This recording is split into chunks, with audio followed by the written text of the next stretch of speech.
The stakes are high, but the action isn't just on the field. He's rearranging that rim. Get it inside! SportsGrid's in-game live. Your ultimate second screen experience. Just a little flyer, couple of thoughts. 18.5 point live line. Every prop, every play, every day. Anything can happen. It's complete chaos. It's smarter to be on SportsGrid. He'll never stop shooting a basketball the rest of his life. All he's going to do is become one of those old, famous ex-players that's in the Hall of Fame, that's a legend, that shows up at games, just like his dad did. His dad shows up at games. His dad was never as good as he is. And his brother is the lost soul. Like, they don't even care about his broke ass. This guy, Steph Curry, can play forever. Pharrell, coast to coast. Only on SportsGrid. The two guys that can do it all. Too much electricity this morning. This is a good time. We're having a lot of fun. I had to do a triple take. Ka-ching! Why? Because of parity. I didn't mean to offend. Yeah, it's not going to happen. Load management is a dirty word. Let him rip. You know what? Circumstances provide the results. What? How do you do this one? Oh, Donnie, you got such a good show there. A network that is booming. The early line. Only on SportsGrid. After every round, you guys were still up in each other's face, mouthing off before you went back to your corners, trying to get not just the last punch, but the last word. What was the move between you guys? Obviously, you're in there for your fright. It didn't cut him. It didn't stunt him. A point wasn't taken away. There's no reason to even mention something like that. You're in a brawl. Things are happening. Accidents happen. Only on SportsGrid.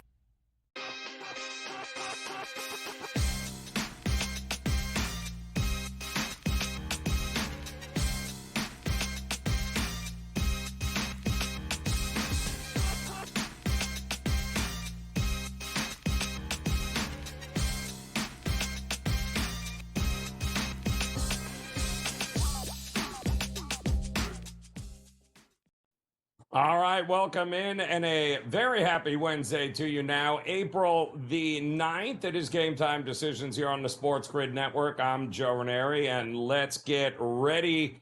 What a week it is going to be, in addition to plenty of Major League Baseball games here today. In fact, a whole lot of day baseball games, all 30 teams in action, about 7 or 8 games currently underway or finished. We got some great ones happening in the nightcap, too. We'll talk about all of them, including round 2 between the Atlanta Braves and the Philadelphia Phillies. Interesting matchup in that one here tonight. The NBA looking to round out its regular season here tonight. Just a couple of more games left. Final opportunities for teams to jockey for position as far as the playoffs go, and of course the play-in tournament. Teams like the Miami Heat and the Orlando Magic and the Chicago Bulls all still have a little something at stake here in the postseason. So a lot going on both in the NBA and the NHL, but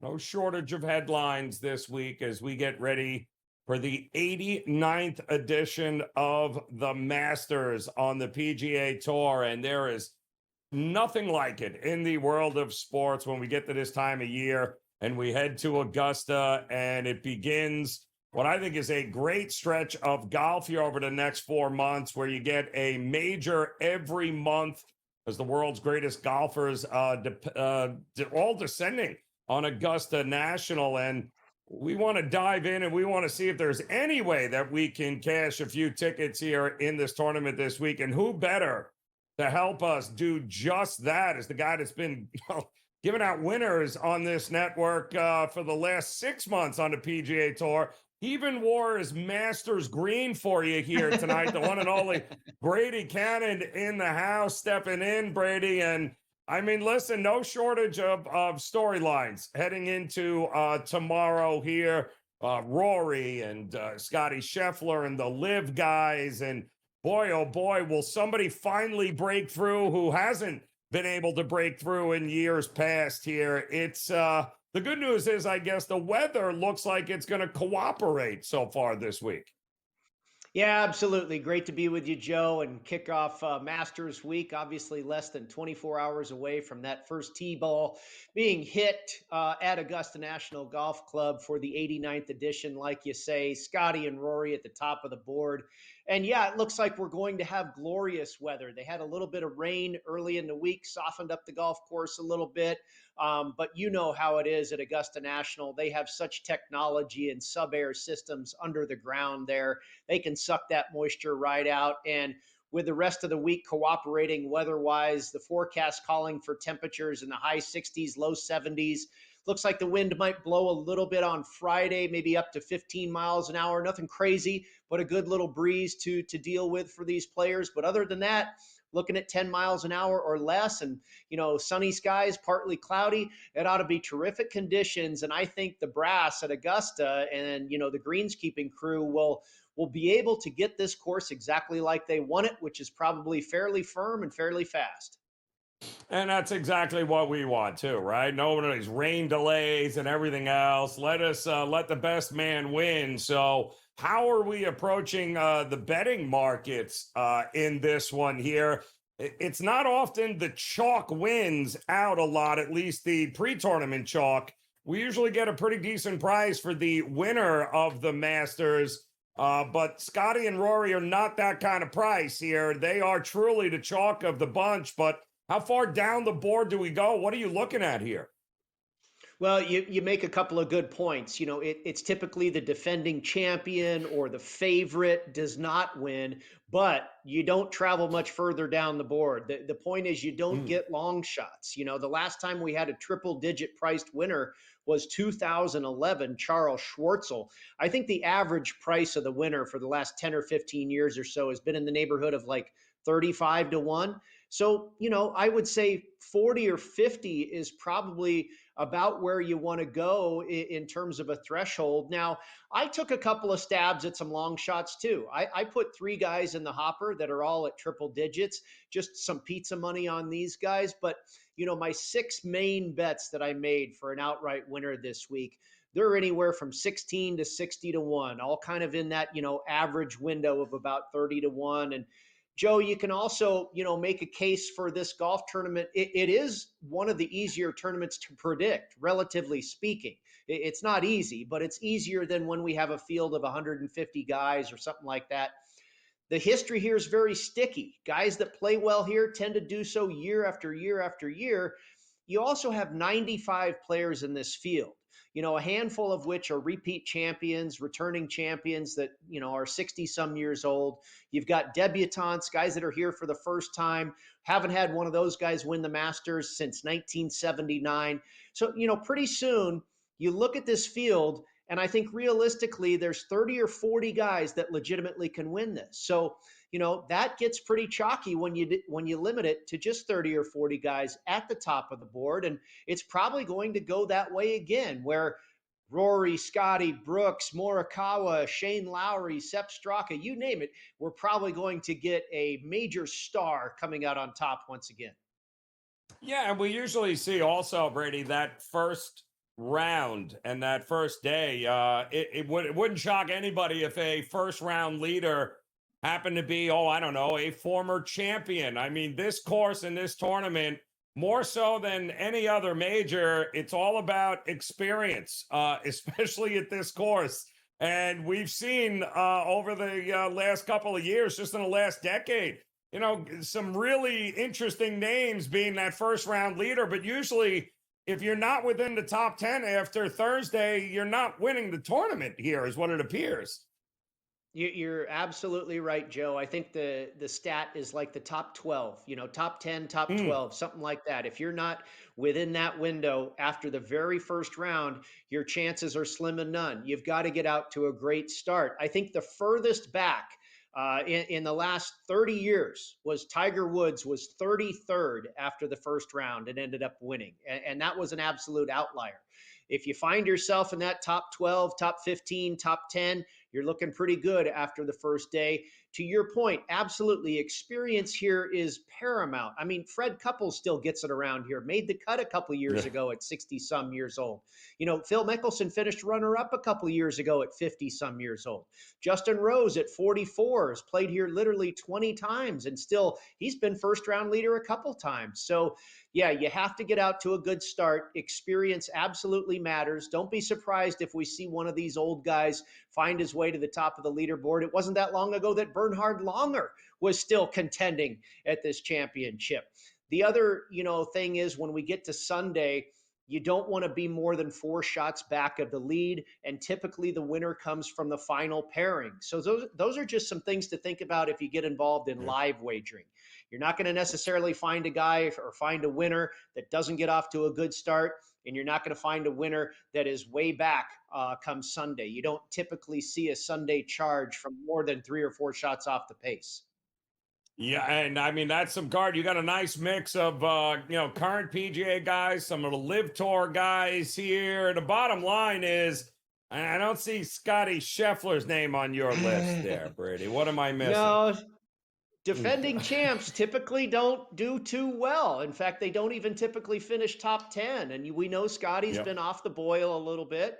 I can't pay that price with Rory, and he comes in with more expectations than ever before.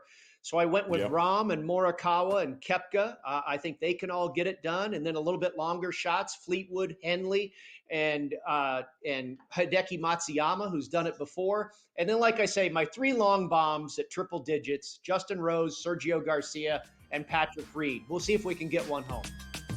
We better, otherwise I'm going to be borrowing that jacket from you, Brady, because green looks good on you, my man. Enjoy the tournament. We'll talk again as Game Time Decisions continues.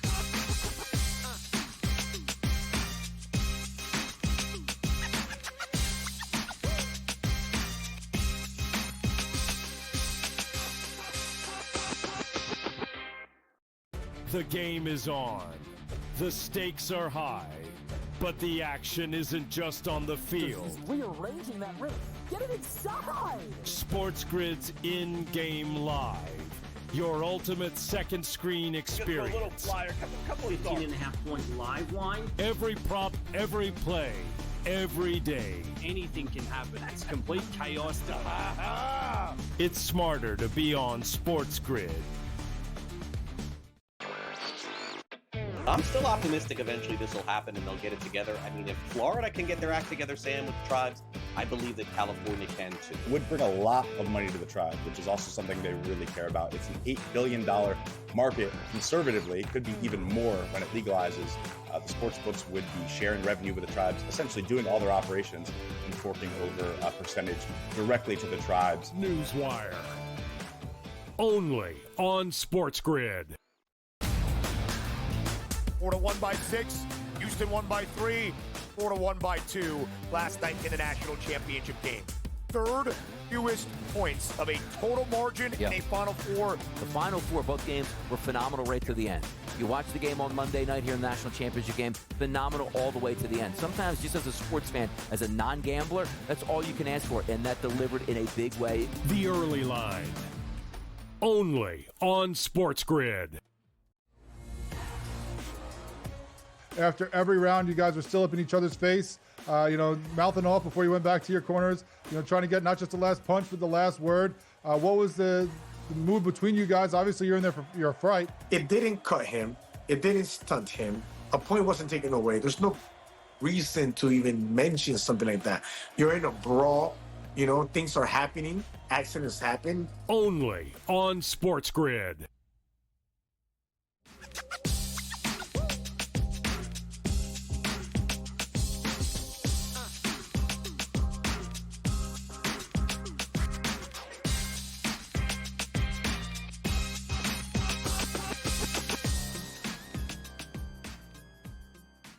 All right, welcome back in Game Time Decisions here on the SportsGrid Network. I'm Joe Raineri as the Masters front and center, getting ready to tee off here in, about 12 hours or so, 13 hours, the 89th edition, off and running in Augusta, Georgia. Weather looks amazing. It is Truly an amazing 4 days of golf. This tournament always somehow delivers the excitement, the narratives. You've got no shortage of them with the live guys coming in great form here. Will it be a Bryson DeChambeau or a Brooks Koepka, or will it be Rory finally? I mean, there's a whole lot of different ways this tournament can go, a whole lot of different ways to bet this tournament, which is why we love it so much with the majors. And I know Cam Stewart, he's got his card without a doubt ready to go here. And if there's a guy, Cam, that I am tailing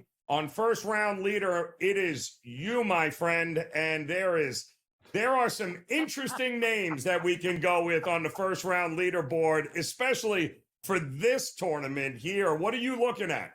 Let's start it up, Joe. I like your style. Let's not even go to outrights. We're like out of the gate, first round leader. We'll worry about winners on Sunday, but this is what we're going to do. Bryson DeChambeau, I have him to win too, but one thing I know about this guy is he likes coming first at the Masters after round one at 24-1. Jordan Spieth is a notorious Masters savant at 40. Ashke Bhatia is one of those guys, lefties do well at 50. Keegan Bradley, if you've seen this guy play all year, Joe, as you know, because you understand golf, he's very, very hot, a Thursday, Friday player. He usually does quite well all weekend, but kind of fades down the stretch. Here's the one, Joe. Here's the one. When I covered the Masters one year when I went there, when Trevor Immelman won, and my boy Brent Snedeker, I bet him at 250-1, finished T3 with Tiger Woods. You know who the first round leader was? Justin Rose. And I'll tell you something, Justin Rose has been the first round leader 4 times. This guy loves the Masters. He likes coming out. Not sure if he's going to win the tournament, but at 70-1, I'm there.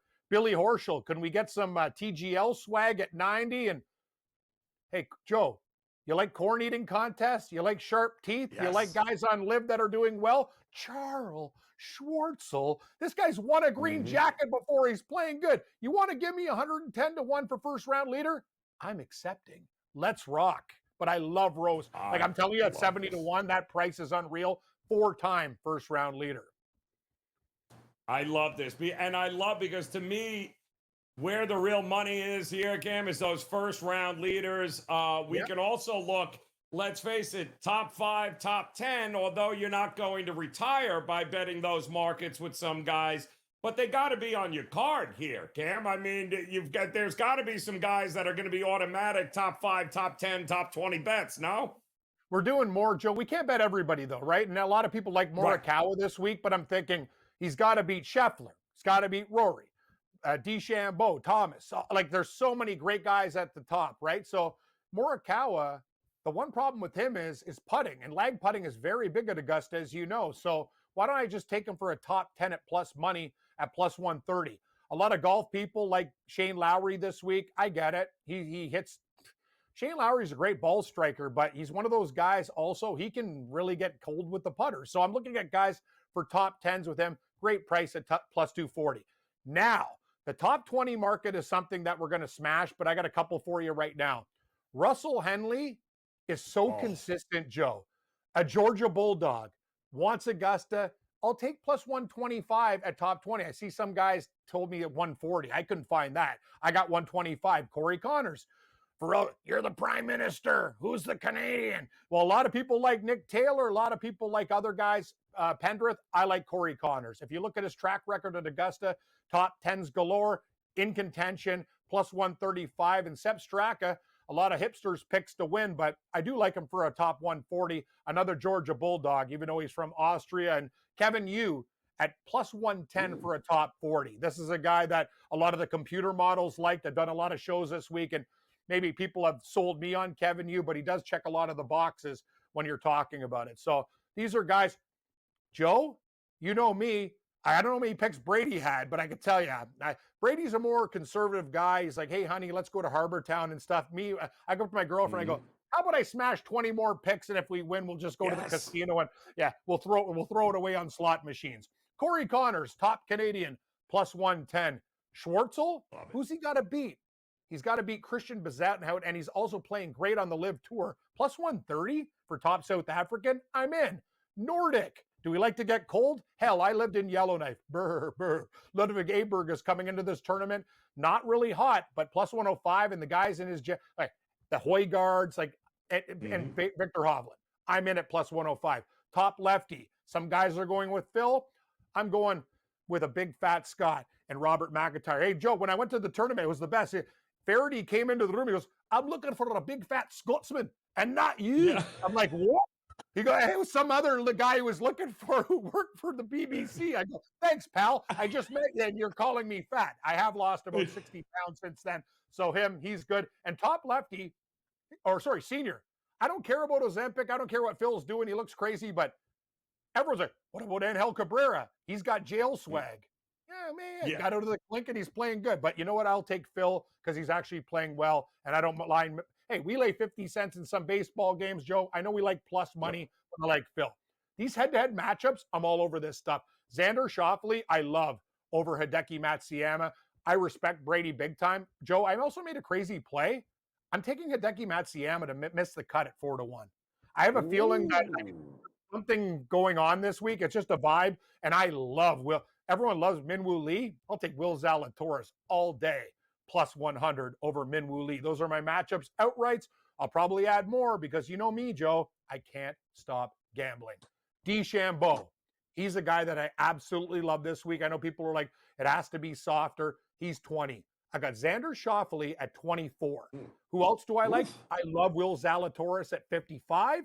And another guy that I've taken, Patrick Reed. I know people don't like him, but because he plays on live, he's 90-1. And you know me, Joe. I'm a lefty. I'm part Scottish. I got to take Robert McIntyre at 50-1 too. So he's going to make the card. Mike Weir's won the Masters. Bubba Watson. This is a lefty's paradise. Those are my outrights, buddy.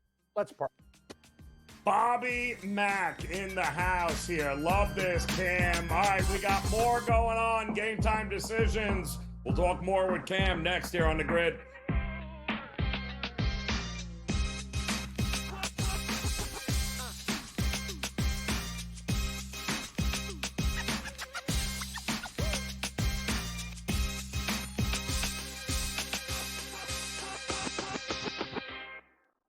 The game is on. The stakes are high. But the action isn't just on the field. He's rearranging that rim. Get it inside! SportsGrid's in-game live. Your ultimate second screen experience. A little flyer, couple 15.5-point live line. Every prop, every play, every day. Anything can happen. It's complete chaos. It's smarter to be on SportsGrid. I'm still optimistic eventually this will happen and they'll get it together. I mean, if Florida can get their act together, Sam, with the tribes, I believe that California can too. It would bring a lot of money to the tribes, which is also something they really care about. It's an $8 billion market. Conservatively, it could be even more when it legalizes. The sports books would be sharing revenue with the tribes, essentially doing all their operations and forking over a percentage directly to the tribes. Newswire. Only on SportsGrid. 4-1 by 6. Houston won by 3. 4-1 by 2 last night in the national championship game. Third fewest points of a total margin in a Final Four. The Final Four, both games were phenomenal right to the end. You watch the game on Monday night here in the national championship game, phenomenal all the way to the end. Sometimes just as a sports fan, as a non-gambler, that's all you can ask for, and that delivered in a big way. The early line. Only on SportsGrid. After every round, you guys were still up in each other's face, mouthing off before you went back to your corners, trying to get not just the last punch, but the last word. What was the move between you guys? Obviously, you're in there for your fright. It didn't cut him. It didn't stunt him. A point wasn't taken away. There's no reason to even mention something like that. You're in a brawl. Things are happening. Accidents happen. Only on SportsGrid.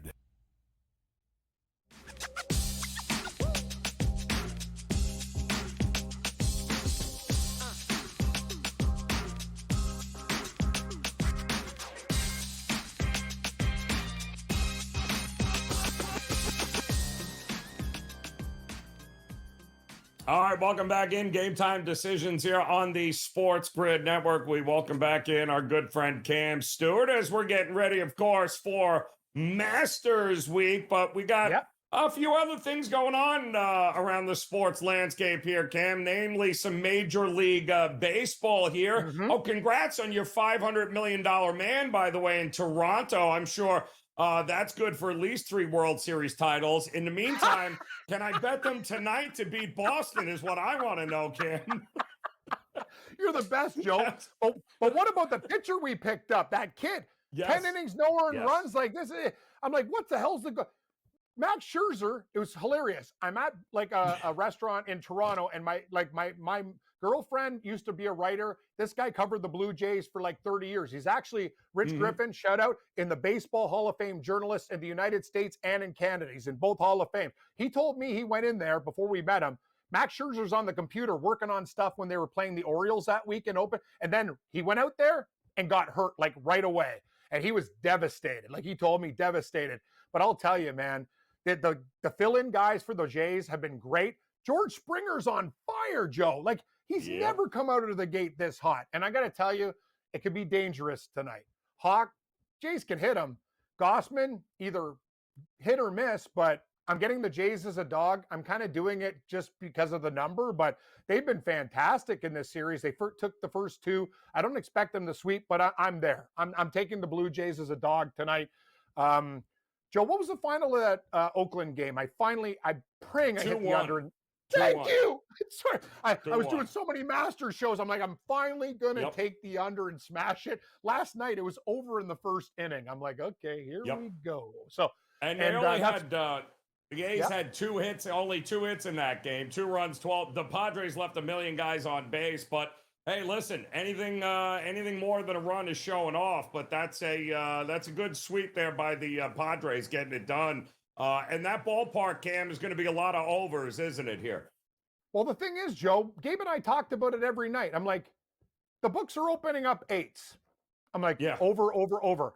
Then they go to an 8.5. I'm like, okay. Then it was over again. So every single game went over. This is the only afternoon game, and it went under. But aren't we having a meeting like me? No, what, Joe? We're in the back. I go, guys, are we going to post like a 10.5? Like not even like at Coors 11.5 or whatever. But these guys, like people were smashing these guys early in the season. Like you can't lay 8.5s in that ballpark. And Joe, we're in April. Think about when it gets hot in Sacramento.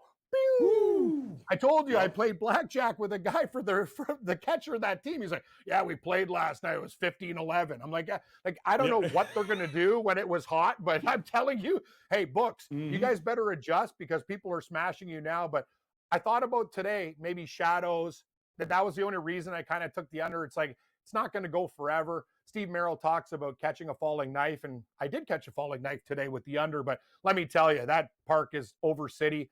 Hockey tonight, Joe, I don't know if you like, first, what are we doing with this Denver Nuggets game with the new coach bump? That line has opened up and it's jumped. Do you have an opinion there? I'm going to ask you on this one.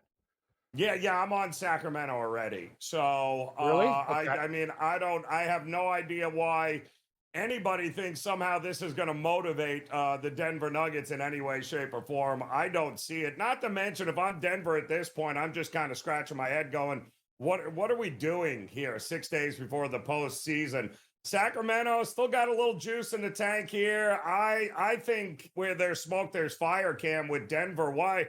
This line was 1.5 to it. Now all of a sudden it's 4.5, even up as far as 5. Why? What are we expecting to happen here? That Denver, they hated Mike Malone that much? They just won a championship with the guy 2 years ago.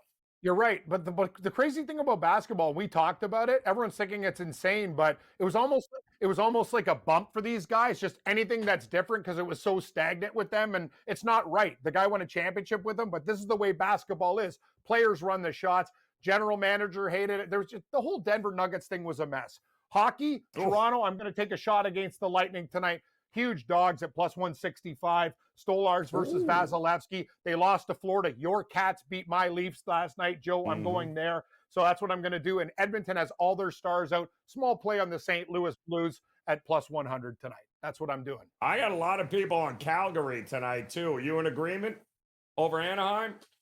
I'm going to tell you something. Anaheim's a weird team. I lean Calgary, and we'll see, but I'm not that confident stepping up to the window and laying 55, 60 cents with the Flames. They had a lot of problems.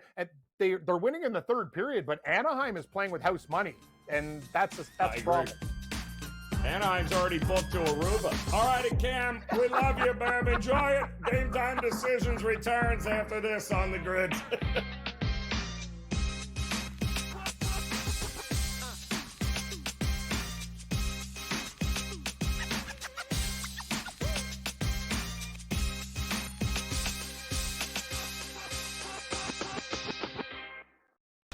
Okay, what tools can you use to measure those things a bit? And that's where you have like force plates and 3D motion and you know, launch monitors, things like that. But that's all just sort of like measuring what's happening. That doesn't necessarily explain why one guy's really good and another guy's not really good. And that's where there's still kind of like this ongoing, how do you like continue to do research to understand that better? And I think that's going to last well past my lifetime. The Smiley Show, only on SportsGrid. Florida won by 6. Houston won by 3. Florida won by 2 last night in the national championship game. Third fewest points of a total margin in a Final Four. The Final Four, both games were phenomenal right to the end. You watch the game on Monday night here in the national championship game, phenomenal all the way to the end. Sometimes just as a sports fan, as a non-gambler, that's all you can ask for, and that delivered in a big way. The Early Line, only on SportsGrid. These guys are barreling everything right now that are hitting well. Pitching is usually ahead of hitting this time of year, but torpedo bats is what we're reading about, Tom, and I think it's hilarious. Will the pitching be out in front, or are the bats actually this strong? So it's going to develop over the course of weeks. And again, if all teams have the ability to do so, be creative with it and get out there and use it.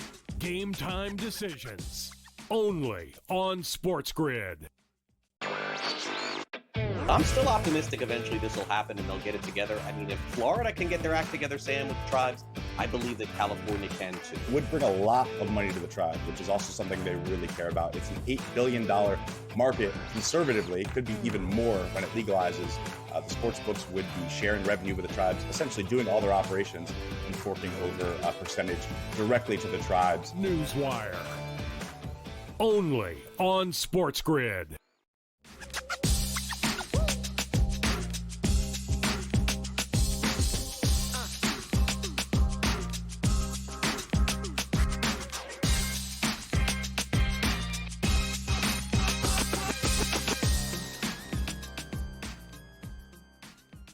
All right, welcome back in. Game Time Decisions here on the SportsGrid Network, and I believe we just watched a 2-run walk-off home run for the San Francisco Giants, who were actually losing this game a couple of innings ago, but not anymore. Walking off is what the Giants are doing with a win over the Cincinnati Reds. I'm Joe Raineri. Appreciate you stopping by. We got a lot of day baseball, a couple of games underway currently, but we got a nice slate of games still to come here, including in about 15 minutes, Toronto taking on Boston in Fenway. We welcome in our good friend Mark Zinno here to the house. And Zin, it's been a very interesting day in Major League Baseball with some of what we've seen here. You got to love these Wednesday getaway days here. But let's kick it off with Toronto and Boston. Gausman and Houck in this one. Looks like Toronto's finally figured out how to hit the ball again. So do we trust them to take down Boston here tonight? Well, last year, Gausman was better on the road than he was at home. And the Blue Jays are going for 3 in a row here in this series, in this 4-game series. So, you know, this is the spot here where you kind of want to play on Boston if you trust them enough. But again, this is another team in Boston that really, you know, hasn't lived up to the pitching bill that we thought they were going to. 6 runs in each of the first 2 games. It's been a problem for Boston. I thought their staff was going to be a lot better. Look, there's plenty of time for them to round into form here, but I'm a little surprised at the beginning of the season to see Boston struggle. And oh, by the way, Joe, I'm sweating out this Dodgers-Nationals thing. I jumped on the Dodgers last night at like minus 150. I'm like, you're not getting the Dodgers minus 150 ever. They've lost 2 in a row. They're in danger of getting swept, and the Nationals are keeping up with them. This is insanity. The Nationals are hitting the cover off the ball. I don't care who the people are throwing. It's unbelievable. They're an over team from this point out, as far as I'm concerned. And you want to sweat it out. How about a Yankee backer here today? Watch them up 4-0, and next thing I know, like, you gotta be kidding me. I mean, Devin Williams, hell of a job out of the bullpen, giving up 3 runs and almost losing it there. But we've got an opportunity in another game coming up, and I don't know what to make of this team. We talk so much about the Sacramento A's and the overs in that ballpark, even though we got an under today. I am still waiting for this Steinbrenner Field in Tampa for it. It's very warm here. The humidity tonight. We got the Rays taking on the Angels. I still don't trust Kikuchi here. It feels like at some point the Rays are going to break out at this field here. What do you think we get tonight? Well, I mean, look, the Rays aren't really hitting, and that's kind of the problem a little bit. Like, you know, they have a high strikeout rate. They're not really putting the bat on the ball that much here early on in the year. And I'm with you. I think this will eventually turn into an over park here. I like the Rays tonight on the money line. I like the over. I like the first 5 over. I don't trust Kikuchi. Kikuchi now, look, and by the way, the Rays absolutely cannot hit left-handed pitching. It's embarrassing. The numbers are horridly embarrassing. They're 152 average against lefties this year. And a bottom 3 WRC plus. Like, they don't touch left-handed pitching. Still, Kikuchi is not the same guy that he was a couple of years ago. He gave up 3 runs in each of his first 2 starts. And the Angels bullpen has picked up right where it left off last year, being god-awful. 5th highest ERA, 4th highest whip to start the year. So my hope is here that Pepio, who's starting for Tampa Bay, who's been very good. He's got 11 strikeouts in 11 innings. He's also got 11 hits, but he's keeping guys from scoring. So if Pepio can do his job here and limit the Angels offensively, I think the Rays got enough bats here to put some runs up and get a win, especially against an Angels bullpen that isn't very good. Well, one guy that I don't trust just as much as I don't trust Kikuchi is Walker for the Phillies, who takes the mound against Grant Holmes here. It's good to get Murphy back. I finally saw something that resembled the Atlanta Braves we thought we were going to get. It was good to get Murphy back in the lineup yesterday, and they hit the cover off the ball. I don't see why that will change tonight here with Walker on the mound. What are you seeing? I'm seeing 2 bad pitchers and 2 lineups that can hit the ball. So I'm just going to take it over. I'm not going to fight it. I mean, maybe the Braves finally found their stroke, but Grant Holmes, I don't think is any good at all. This is not a major league starter. I know he was okay last year in certain spots for the Braves, and this is still a team going with a 6-man rotation. When you go to 6-man rotation, that means the guys at 4, 5, and 6, or at least 5 and 6, are barely major league starters. Like, there just aren't 6 major league starters on any given team. So I'll fade Grant Holmes here with the Phillies bats, who were able to score last night. They should be able to do it again here. I think we have a little bit of a chillier night here in Atlanta, but still, I think we'll get a lot of runs. Phillies can hit the ball out of the ballpark with ease. Yeah, I'm with you there. I think the balls are flying here tonight with both these lineups here. Got a lot of people looking. The Twins are a hot mess, and they could absolutely be a fade beyond fade this year. Do we like Kansas City with Lugo to get the sweep here? I have to wait on Lugo, Joe. He's primed for such regression. Like, if you look at his stats over his career, last year was really the outlier. He's been a 500 pitcher his entire career, right? Yeah. He's had a whip of 1.2, 1.3 his entire career. Last year was 1.9. Like, it just feels like he's primed for regression. I faded him his last start out. He was pretty good. So, you know, I got to kind of wait and see. I'm just going to stay away with him right now, especially against a Twins lineup that's not hitting. He doesn't have to be very good. And this is still a Royals lineup that can hit the baseball, you know, and they're home where they score more runs than they do on the road, just like last year. So maybe a Royals team total over. But Joe Ryan, you know, again, another guy. It's like, do you trust him to be as good as he was last year, this year? And I don't know that that's necessarily the case. Talk to me in the NBA here tonight. Still some games with a little bit of juice on them. Denver, of course, firing Mike Malone and everything else, heading to Sacramento. And if I'm not mistaken, the Golden State Warriors also getting ready to do battle here tonight. What do you think on the card here in the NBA? Who are you looking at? Well, Golden State absolutely mollywopped Phoenix last night, right? Like it was embarrassing for Phoenix. They're laying 17 here. The Spurs we know are in full-on tank mode, ping pong ball mode, whatever it may be. Obviously, they don't really have an offense. this is a game here where I want to play the under because I don't think the Warriors have to do all that much to win this game. They still need to win, which is dangerous, right? Because that means that they're going to try to continue to put up points to make sure that they win. But I just don't know that a team like, the Spurs is going to have all that much offensive prowess here. I mean, look, they did give up 148 to the Warriors back on March 30th. A little bit alarming. If they give up 130, again, this thing's going to go over. They got to keep them under 120. I just think the pace of the game will be slow enough with a total this high that, again, Golden State, they got to win their final 3 games. I'm not sure they're interested in the idea of wearing guys out against a team that they can easily beat, especially at home. Yeah, I get the Lakers taking on Dallas. I can't believe any of those guys played last night in that game against OKC. But Doncic, before he got played 31 minutes. They get tossed, they lose. Apparently, he's got to play again tonight. I mean, I don't know what the Lakers are doing here. The whole world's backing the Lakers. It feels like Anthony Davis might have something to say about this tonight.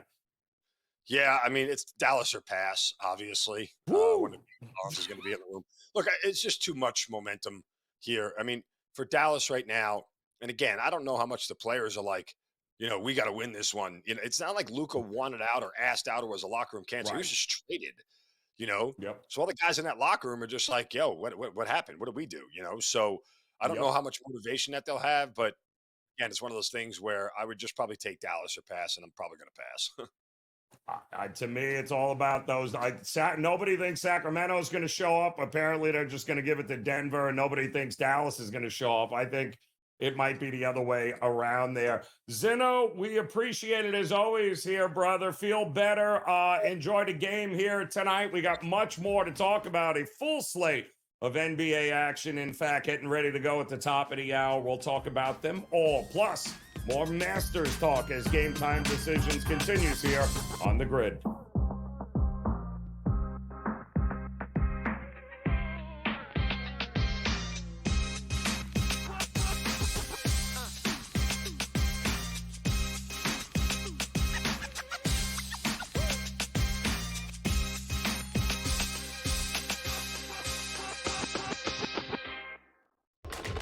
Enter into the magical world of McLuck.com, where even the smallest of spins can win real cash prizes. Adventure into over 1,000 of the best Vegas-style slot games. So what are you waiting for? Unlock your free welcome offer today. Join the fun where winners play and players win. Two guys that can do it all. It's too much electricity this morning. This is a good time. We're having a lot of fun. I had to do a triple take. Ka-ching! Why? Because of parity. I didn't mean to offend. Yeah, it's not going to happen. Load management is a dirty word. Let him rip. You know what? Circumstances provide the results. What? How do you do this once? Oh, Donnie, you got such a good show there. A network that is booming. The Early Line, only on SportsGrid. Anyone that's been to a sporting event, the atmosphere before a game, I think Game Time Decisions has that same exact atmosphere. This is our arena.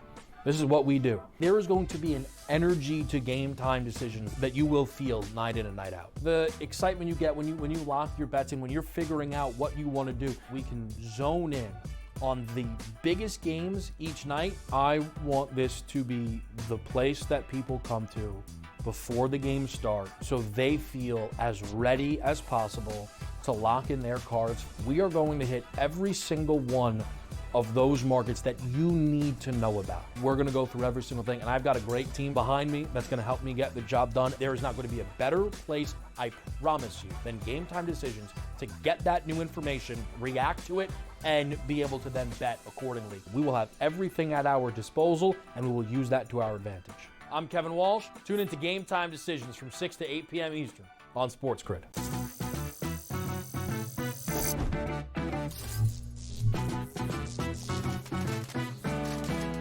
Did you know sportsbooks tend to draw up tighter bet lines for events that get even more bettors, like championship games or major matchups? My tip, try betting on less popular sports. You might have a better shot at beating those odds.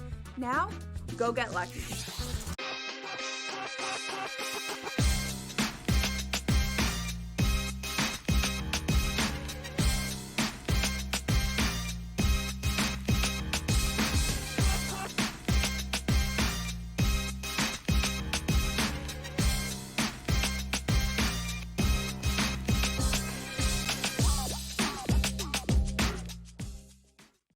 All right, welcome back in Game Time Decisions here on the SportsGrid Network. I'm Joe Raineri. Welcome in. Appreciate you stopping by as we're keeping an eye on a couple of games still underway in Major League Baseball. One of them is in Washington with the Dodgers trying not to get swept by the Nats. Let me repeat, the Dodgers trying not to get swept by the Washington Nationals. It's 6-5 right now. They're in the bottom of the ninth inning, and the Dodgers have Trenton in their closer to try and get the final out, except they got a runner on first here, the Nats do. We'll see if the Dodgers can walk off here as they will head back home to take on what has suddenly become the red-hot Cubs for a weekend series. The Cubs, who did lose with Imanaga on the mound earlier this afternoon, with the Texas Rangers, as I believe Corey Seager had not one but 2 home runs in that game for the Texas Rangers, who, well, they ended up handling business there. But that was a very interesting series for the Cubs this week, who heading into this game, I believe, had won 8 of their last 9 games. I mean, the Cubs have been red hot. And this is, of course, coming after the fact that they opened the season in Japan, I believe it was, with a couple of losses against those same Dodgers. So now the Cubs will be heading to L.A. Just 4 hits today for the Cubs, so the bats were a little quiet. But the Rangers come back there off of Corey Seager's 2 home runs to win that game 6-2 here. So don't sleep on the Cubs all of a sudden in that Central Division. The bats have been on fire, and another over, by the way, it should be mentioned, for an afternoon game at Wrigley. The totals were bet down so much this week to the point where we saw 6s a couple of nights ago, 6.5, 7, 7.5. Today's game closed at 7.5, and wouldn't you know it, we just got ourselves another over at Wrigley. So while the Wrigley Field has always been, where is the wind blowing, especially during day games at Wrigley Field, well, it has been nothing but the opposite over the last 2 weeks here at Wrigley Field. We've gotten way more overs. That, of course, off the bats of the Chicago Cubs, who have been absolutely crushing the ball. So good stuff from Chicago to start the season. Texas and those bats finally got it going.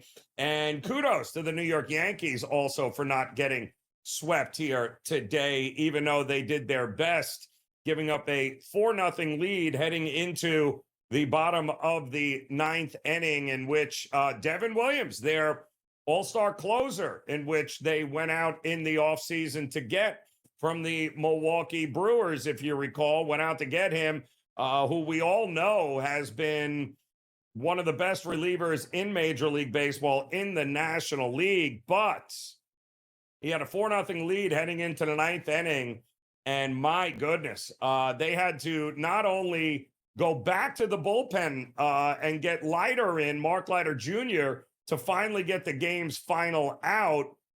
I mean, we're talking about 33 pitches to get 2 outs. That's what he was here tonight. He allowed 2 singles, 2 walks in the 9th. He was charged with 3 runs. And by the way, this is not his first meltdown. He has had a rough start to the season with the Yankees. He almost blew that opening day game and that save, if you recall there, by walking the bases loaded. He also allowed a walk-off single against the Pittsburgh Pirates on Sunday, even though it was extra innings, and of course there was a runner on second, but still, it has not been good. He's allowed 5 runs, 4 earned, 5 hits, and 4 walks in just 3 innings. 3 innings for the Yankees this year. And this is, let's face it, this is supposed to be the Yankees' answer to a closer this year. He says he's healthy. I know after the game, and this has a lot of people scratching their head because there has been some health issues over the last couple of seasons with him. Some people are starting to ask the questions, what did the Yankees actually get here in Williams? Is he hurt? he told reporters after the game that he's just a little off, but he said that I always start slow in the early part of the season. Anyway, he just attributes his struggling to needing more reps, lack of execution. He says, I've done this before early on in the season, but he says, I haven't felt like 100% myself up to this point. But he said, I am absolutely fine physically. Well, time will tell how fine he will be physically, but the Yanks can ill afford to have their $1 million closer here in a situation in which it's no different than what they had a year ago with Clay Holmes, in which you never knew which Clay Holmes was going to show up. And ultimately, they had to go to Luke Weaver to end up closing games right through the World Series for him. They wanted to avoid that this year, and what they ended up getting, boy, it has not been pretty thus far here. So hopefully he's right. He's a slow starter, and there'll be more to come, better days to come ahead for him. But boy, oh boy, a lot of guys shaking their head watching him go to the mound in a closing spot the couple of times that he's had a chance to do so this year. All right, we got a couple of more games, by the way. Second and third, it looks like 2 outs for the Nats as the Dodgers are up 6-5 and trying not to get swept. But there's no guarantee here, as this Nats team has proven to be a whole handful. But it does look like they finally got that final out, and it looks like the Dodgers avoid the sweep by the Washington Nationals. Keep an eye on the Nats bats, by the way. They have been putting up runs in bunches. And I think that's a good thing to know early in the season.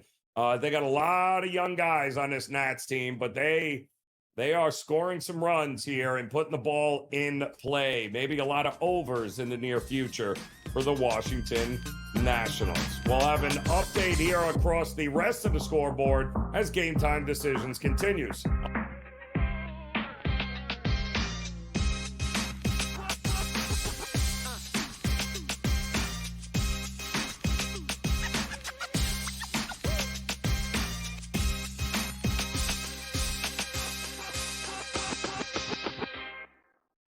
Okay, what tools can you use to measure those things a bit?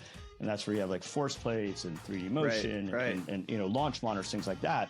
But that's all just sort of like measuring what's happening. That doesn't necessarily explain why one guy's really good and another guy's not really good. And that's where there's still kind of like this ongoing, how do you like continue to do research to understand that better? And I think that's going to last well past my lifetime. The Smiley Show, only on SportsGrid.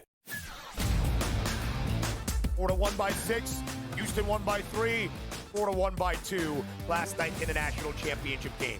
Third fewest points of a total margin in a Final Four. The Final Four, both games were phenomenal right to the end. You watch the game on Monday night here in the national championship game, phenomenal all the way to the end. Sometimes just as a sports fan, as a non-gambler, that's all you can ask for, and that delivered in a big way. The Early Line, only on SportsGrid. These guys are barreling everything right now that are hitting well.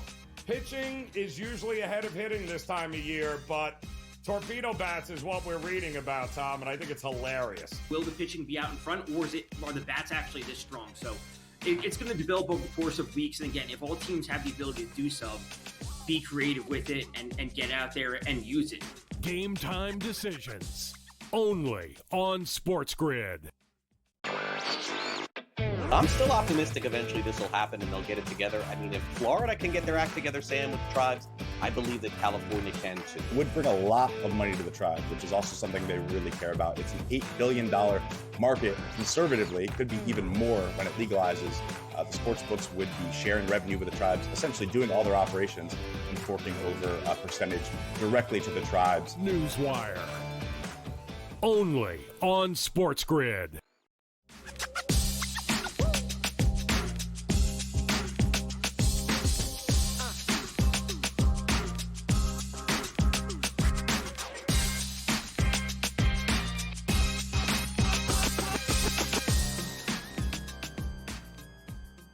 All right, welcome back in Game Time Decisions here on the SportsGrid Network. I'm Joe Raineri. Appreciate you stopping by as we've got a couple of updates, some early scoring here in the Toronto and Boston Red Sox game as Tanner Houck has promptly loaded the bases up here. He's already driven in one, and it looks like that's all they'll get, Toronto, but a quick 1-0 lead for the Toronto Blue Jays. Gausman getting ready to take the hill for Toronto as they look to, well, they put the bats here together. Already 3 hits in that first inning alone against Tanner Houck. And boy, oh boy, you sign a guy for $500 million, you give him a $325 million signing bonus there. And Vlad Guerrero, nobody knows whether or not he's actually worth any of that money at this point. But it seems to have sparked the bats a little bit here for Toronto as they look to handle business here with their semi-ace, Gausman on the mound, taking the hill for them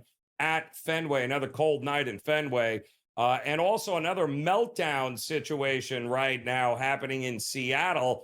Seattle had found themselves down 5-0 in the bottom of the 8th inning when Arozarena came to the plate with 2 outs, and he promptly crushed one to left field. Again, the weather, not exactly sunshine, puppy dogs, and rainbows in Seattle right now. But yes, parked one for a grand slam. It is now 5-4 in that game. They are in the top of the 9th inning. So Seattle have one other opportunity to be able to at least tie this or win it if they hold Houston scoreless here in the top of the 9th.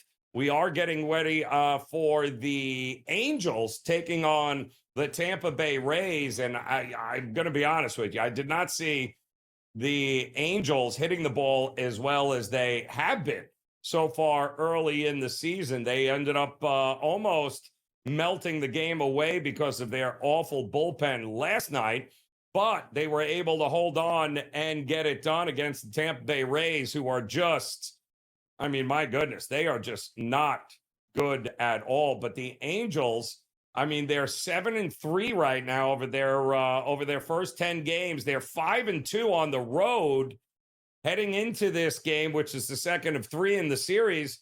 They are playing at the George Steinbrenner Field in Tampa. Meanwhile, the Rays are 4-6 to start the season. They have, their best pitcher on the mound going here tonight. Kikuchi getting the call for the Halos, but it's not like the Rays didn't see plenty of him during the last couple of years with the Blue Jays, so they know exactly what they're getting. Kikuchi also has lost about 1.5 miles on his velocity from a year ago to today. So if the Rays are about to break out, it would appear that tonight would be their best shot in order to do it, but they have not hit lefties well at all. But again, this is not a dome. This isn't the Trop. They're playing at the Yankee minor league complex there at George Steinbrenner Field in Tampa. Dimensions a lot closer to Yankee Stadium, but again, outdoors. It's a hot and humid night here tonight in the Florida area, especially in the Tampa area. So I keep waiting for the Florida climate, that warmer and more humid weather, to take hold in this ballpark. But in order for that to happen, well, I need the Rays to be able to put some barrels on the ball here, and I think they have a pretty good opportunity to do so. And like I mentioned, they're hitting way better, I think, than anybody gave a credit for so far this year. I think the bullpen is a mess, but I think the only way, I like Tampa to win this game here tonight, but I really like some runs to come across the plate here tonight on what should be a warm evening. I'd even look at the first 5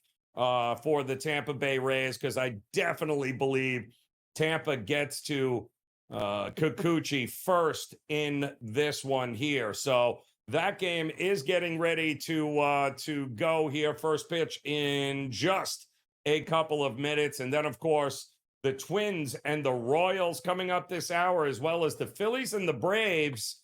And there's a lot of people scratching their head going, wait a minute, how are the Braves at 2-8 on the season? How are they a favorite over a team that's 7-3 in the Philadelphia Phillies? Well, there is a big pros versus Joes discrepancy in this game because the public keeps betting the Phillies, but the line keeps moving towards the Atlanta Braves. What does it all mean? We'll dive more into the Major League Baseball slate. Another hour of Game Time Decisions is coming up next here on the Grid.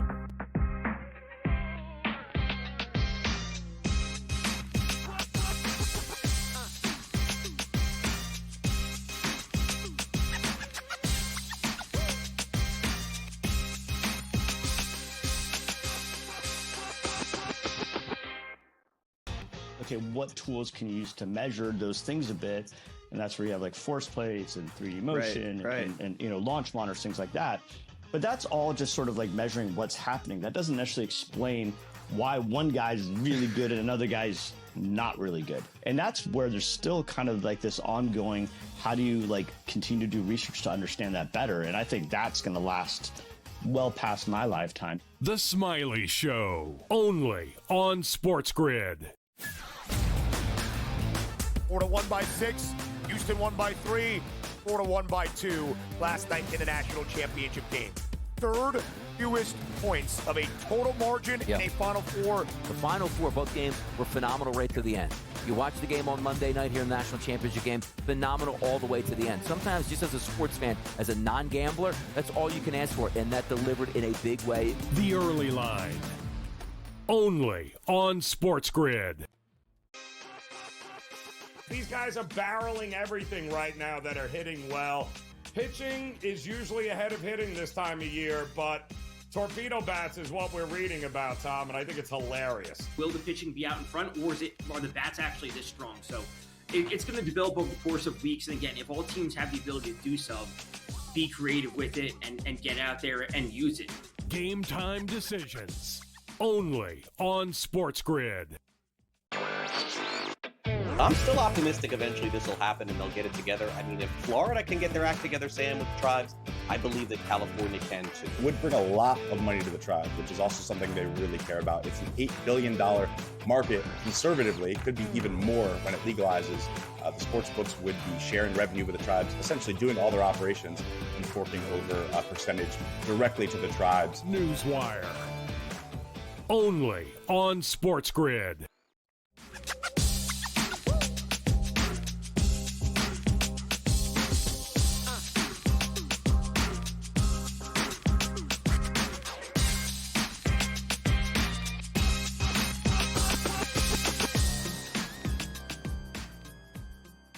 All right, welcome in Game Time Decisions on this Wednesday. It's the SportsGrid Network. I'm Joe Raineri. Appreciate you stopping by as, well, we've got some Major League Baseball underway on the card here tonight. Bunch of early games have already taken place. We've got one game that remains from the early slate, and that is a pretty close one right now in Seattle with Houston, a 5-4 lead over Seattle. And boy, Houston is looking, and they did too. They drove in an extra run, a little insurance run here to make it a 6-4 game as they're getting ready to head to the bottom of the ninth inning. And also, runs look like they're coming here in Boston tonight.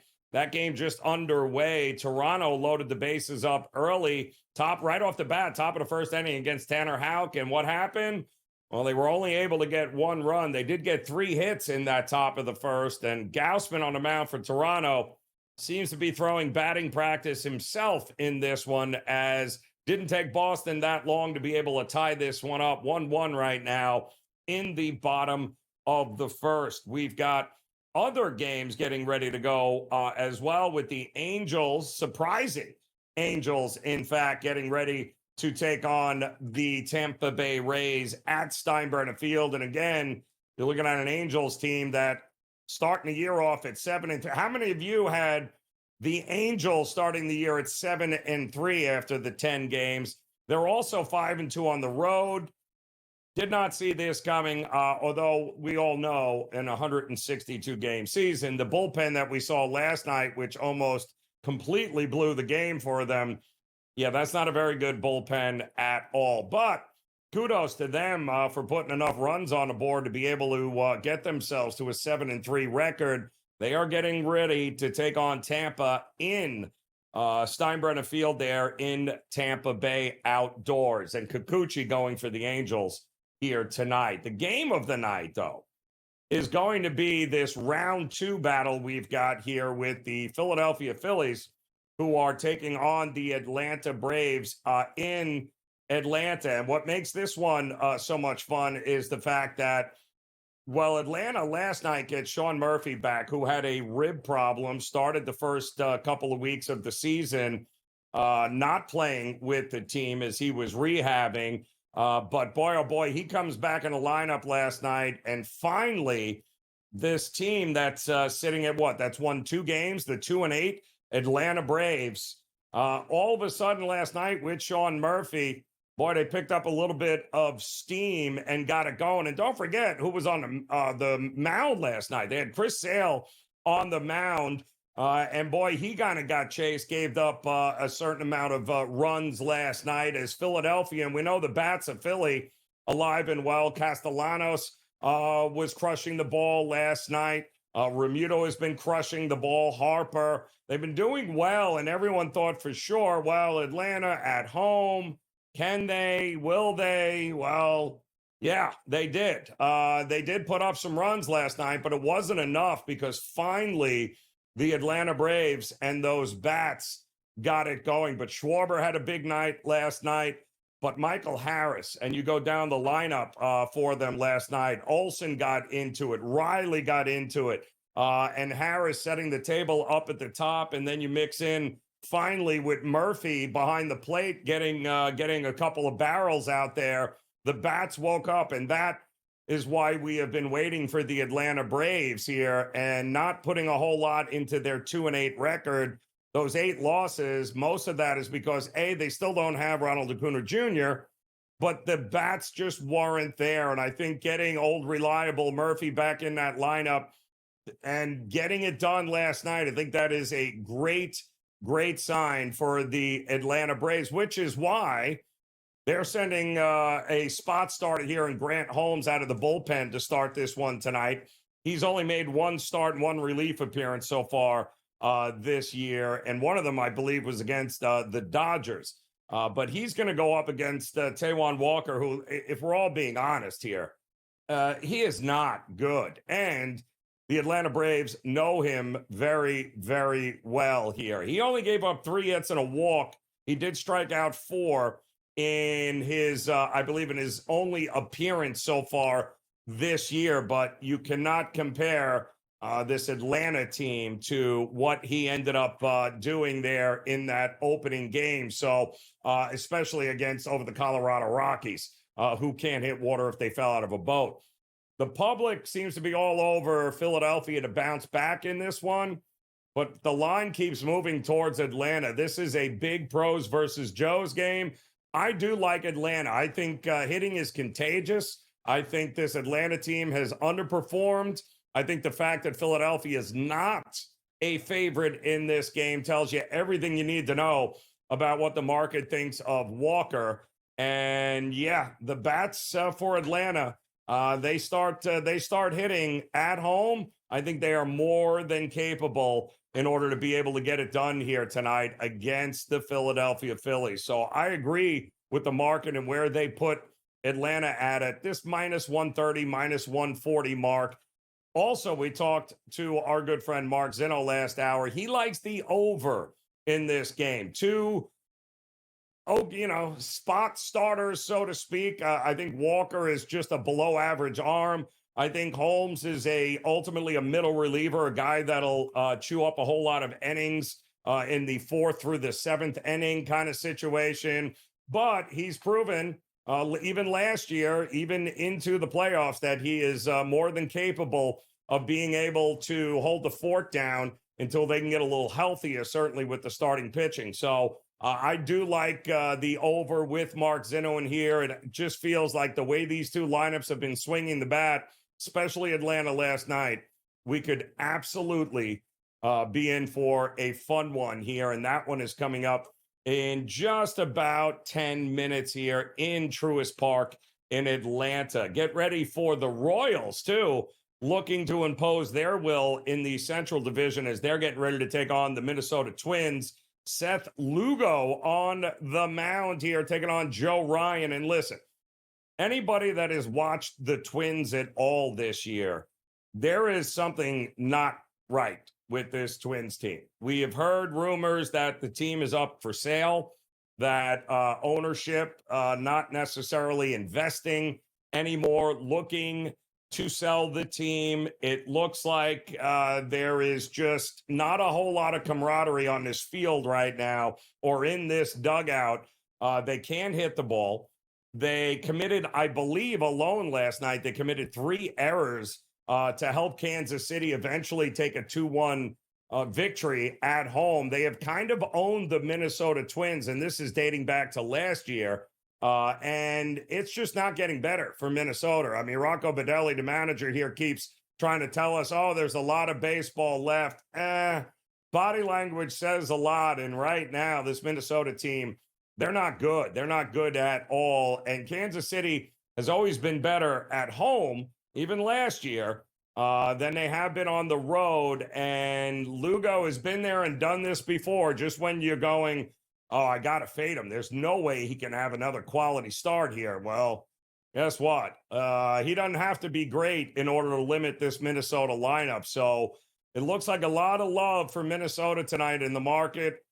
And I'm sticking with Kansas City here. Don't catch a falling knife. And the Minnesota Twins are just that. They are a falling knife. So there you got it. Plenty of Major League Baseball. And we got some great NBA games getting ready to tip off. We'll dive into those when Game Time Decisions continues on the ground.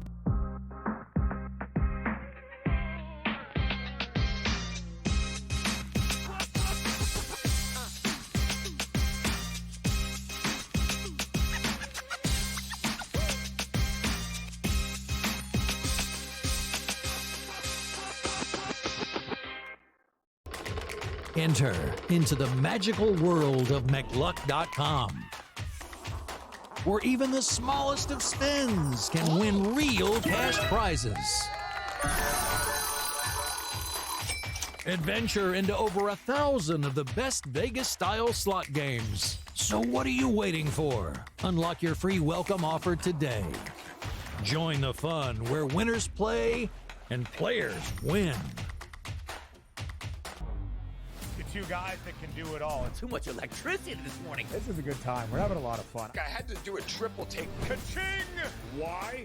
Because of parity. I didn't mean to offend. Yeah, it's not going to happen. Load management is a dirty word. Let him rip. You know what? Circumstances provide the results. What? How do you do this once? Oh, Donnie, you got such a good show there. A network that is booming. The Early Line, only on SportsGrid.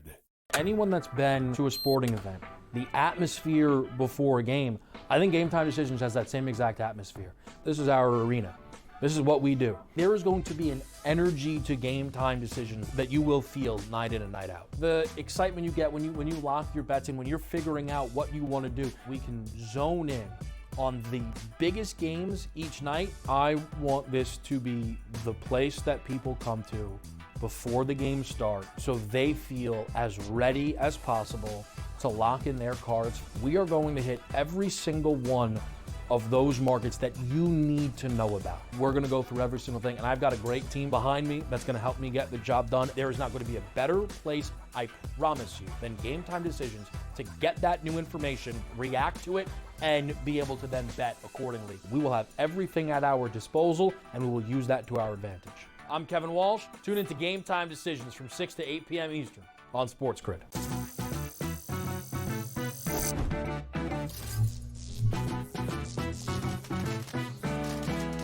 Did you know sportsbooks tend to draw up tighter bet lines for events that get even more bettors, like championship games or major matchups? My tip, try betting on less popular sports. You might have a better shot at beating those odds. Now, go get lucky. See you in Las Vegas. Let's get lucky.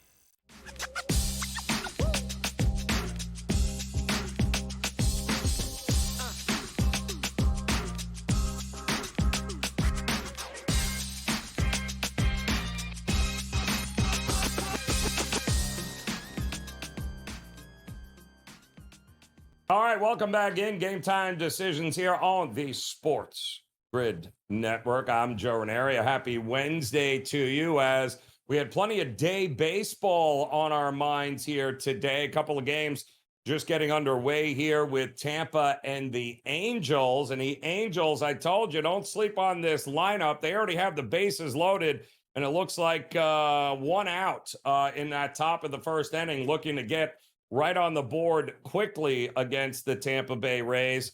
Boston and Toronto still knotted up at 1 apiece in that game there. They are in the bottom of the second inning. And we do have, of course, Philadelphia and Atlanta coming up, as well as Kansas City and Minnesota. And the late night Milwaukee taking on the Colorado Rockies. And I think we can all agree, even as bad as Colorado's bats have been, we're probably not sweating out a 10.5 to the under in that game at Coors Field. Good news is it doesn't look like there's snow tonight. So we could very well get some balls out of the ballpark there. But the NBA is an interesting slate of games here as the final handful of games remaining in the regular season getting underway. I mean, right now, we watched last night as once the Cleveland Cavaliers ended up handling business against the Chicago Bulls last night. Well,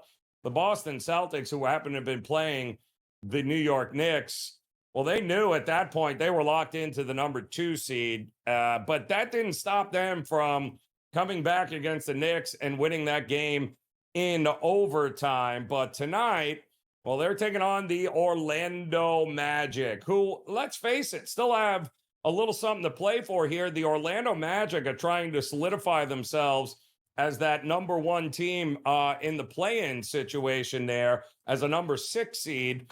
And they can do that by beating Atlanta. They certainly now think have a game or maybe a game and a half up on everybody else. Miami is getting ready to take on the Chicago Bulls in Chicago, Atlanta, Miami. These are the teams that are in that 8, 9, 10, all within a game of each other. So wins matter at this point here. And Miami laying 2 here tonight in their spot against the Chicago Bulls. And it looks like Andrew Wiggins will be back in action for them tonight. And listen, I am a big believer in if it ain't broke, let's not fix it.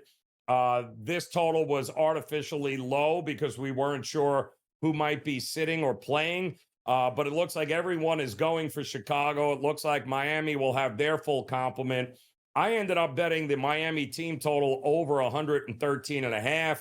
They have had no problem in 8 of their last 9 games and scoring more than that number. If anybody thinks Chicago is suddenly going to be this defensive juggernaut stopping Miami from draining threes all over the place, you haven't been paying attention here. Like Miami in this one, also the total has already been bet up from 223.5 to 228, 227.5. So we're expecting points, and I'm expecting Miami to be able to score their share, certainly more than 113.5, which is what their team total was. But Miami, I think currently sitting in the 10th spot. Well, they could flip-flop here with Chicago. Atlanta had already lost last night, and Orlando playing the Boston Celtics tonight. Both these teams on the second of a back-to-back. And again, Orlando would like to control their destiny and guarantee themselves home games when it comes to the play-in tournament here. So I do think right now it's currently a 7-6 off and running game. The problem is Orlando, I think, went off as an 8-point favorite. Why? Because I believe the only player anybody has ever heard of that's actually playing for Boston tonight is Jaylen Brown. And no, I'm sorry. I think Jaylen Brown, yes. Tatum was ruled out. So Jason from Tatum was ruled out. It looks like Brown was the only one that was going to go. Other than that, it was going to no Porzingis, no Horford. Once they got locked into that 2 seed, went to overtime last night against the Knicks, we kind of knew nobody be playing in this game for them, as they'll probably punt on the last couple of games And keep this in mind with a number of teams here tonight. There are teams who really have nothing to play for. It would be great to get our starters some rest. That was what we heard. Oh, be wary of this. When you're going down the board here tonight, understand that Phoenix is pretty much given up on the season here. I think they lost their 7th or 8th in a row last night. It wasn't even remotely close. They're home taking on the Oklahoma City Thunder, who were in a battle with the Lakers last night. But again, once they locked up and they beat the Lakers, they locked up that 1 seed. What exactly is Oklahoma City on the second of a back-to-back playing? Nobody is playing for the Oklahoma City Thunder as well, it appears. And as they opened up a 12.5 point favorite last night, they are currently sitting right around 6.5, 7 against Phoenix in Phoenix here tonight. So you've got teams like the Oklahoma City Thunder, like Cleveland coming up, like Houston, in fact, who got the number 2 seed locked up last night as well. They are starting, it looks like nobody here. I believe a lot of guys have already been ruled out in that one. They are playing the Clippers, who are doing their best of keeping their foot on the gas here with a healthy Kawhi Leonard and Norman Powell, and they have just absolutely been dominant over these last month of the season, as they're going to try to do their best to get themselves a home playoff opportunity here by finishing in a much higher seed. I believe currently the 5th seed here, but an opportunity to move up. Houston with nothing to play for, which is why now I'm seeing the Clippers as a 10.5 and 11-point favorite. So you got some teams with still something to play for in these final couple of games of the regular season, with other teams now taking their foot off the gas and resting all their starters. Keep that in mind. Lakers and Dallas going to be interesting here tonight. We'll talk about that when Game Time Decisions continues on the grid.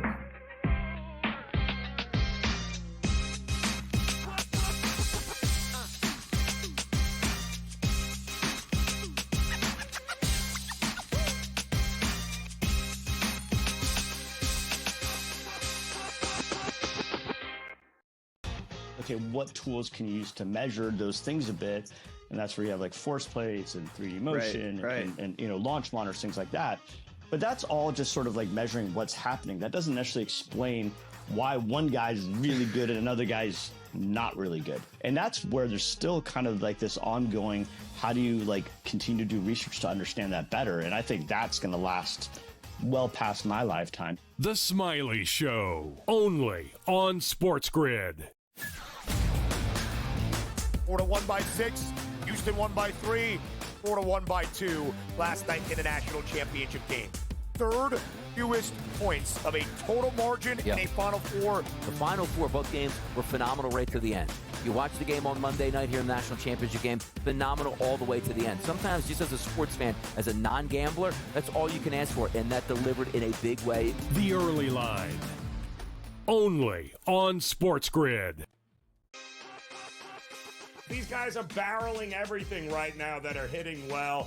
Pitching is usually ahead of hitting this time of year, but torpedo bats is what we're reading about, Tom, and I think it's hilarious. Will the pitching be out in front, or are the bats actually this strong? So it's going to develop over the course of weeks. And again, if all teams have the ability to do so, be creative with it and get out there and use it.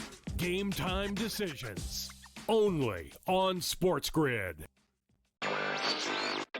I'm still optimistic eventually this will happen and they'll get it together. I mean, if Florida can get their act together, Sam, with the tribes, I believe that California can too. It would bring a lot of money to the tribes, which is also something they really care about. It's an $8 billion market. Conservatively, it could be even more when it legalizes. The sports books would be sharing revenue with the tribes, essentially doing all their operations and forking over a percentage directly to the tribes. Newswire, only on SportsGrid.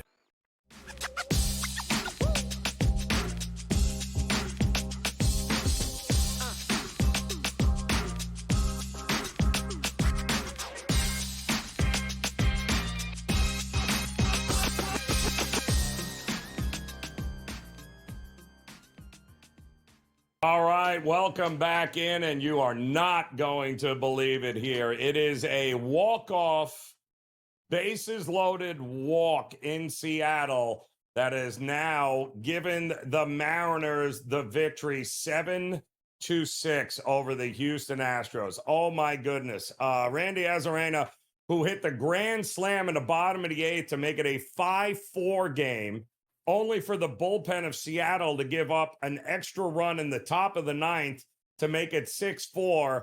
And the bullpen of the Astros melts down and gives it up. Gives 3 in the bottom of the ninth, including a walk-off walk by Randy Arozarena there. And that's it. Seattle walks it off 7-6 is what your final score is. Finally, another over there in that Seattle and Houston series. Runs were a little bit hard to come by, certainly early on in the year for Seattle and Houston, but they got it done here today. Still no score here, by the way, with the Angels and the Tampa Bay Rays, and it's still 1-1 with Toronto and Boston. All right, in the NBA here tonight, we've got a couple of games coming up, including the Denver Nuggets, who for some reason have decided that now would be a good time, 6 days before the start of the postseason. I think we should fire our general manager and our head coach, Mike Malone, who is, by the way, the only coach we've ever had to deliver us a championship just a couple of years ago. But let's get rid of them all as we get ready to prepare for the postseason here. Makes total sense. Let's bring the guy that was sitting in the second chair, and David Adelman. Let's bring him in as the now interim head coach. And without a doubt, this should give the Denver Nuggets everything they need in order to make a run at I don't even know what they're doing. I have none of this makes any sense if you are the Denver Nuggets. Now, maybe there's more going on behind the scenes than we know, but none of it, the timing of it, not the fact that they fired their general manager. And listen, you fire your general manager, you have to hire a new general manager. He's probably going to bring in his own head coach anyway. So that's all fine if you do it in the off season. The fact that they did it 6 days prior to the playoffs and postseason starting is totally head scratching. And now the market, though, is acting as if this is some sort of boost that Denver needs. Jamal Murray not playing in this game here tonight. The Joker, who we still don't know whether or not he was in support of firing Mike Malone or not. I have not read or seen anything. I would hope that ownership picked up the phone and let the Joker know that, yeah, we're about to clean house here on the season. And basically, before you get into the playoffs, I hope you're okay with that. Don't know if that happened or it didn't happen, but the idea that this is somehow going to be motivation for this Denver team, minus Jamal Murray, by the way, going to take on a Sacramento team that has quietly, by the way, played some pretty darn good basketball since Sabonis has returned to the lineup. They've won 3 in a row, 127, 117 on the road against a really solid Detroit team. Sabonis just went for 19, 15, and 10 in that game. And, oh, yeah, by the way, Zach LaVine still going pretty strong here for the Kings as well. The Kings at home, they are very good offensively. And I don't see why they won't be able to drop 120-plus points on the Denver Nuggets, who are among the league's worst defensive teams that we've seen all this year. So no Jamal Murray. That means the Joker is going to have to be out of his mind, and he's going to need help from guys that aren't named Jamal Murray. And the market keeps betting Denver like the Kings aren't going to show up. I don't get it. To me, I'll take the 4.5, 5 points all day long with Sacramento at home here. I don't believe that this is going to be some sort of motivation for the Denver Nuggets to make a run. They're still a terrible defensive basketball team, and they're about to walk in to take on a team that is one of the top 7, 8 offensively efficient teams in the league this season. So yeah, give me Sacramento and as many points as you want. Doesn't mean that, you know, the PRA of Jokic isn't worth a look either, because who else is going to score for them if it ain't the Joker? So That's going to be an interesting one. And of course, Doncic returning to Dallas. Oh boy, we got some numbers on that one too. Everyone seems to forget Anthony Davis used to be a Laker too. We'll talk more about it as Game Time Decisions continues on the grid.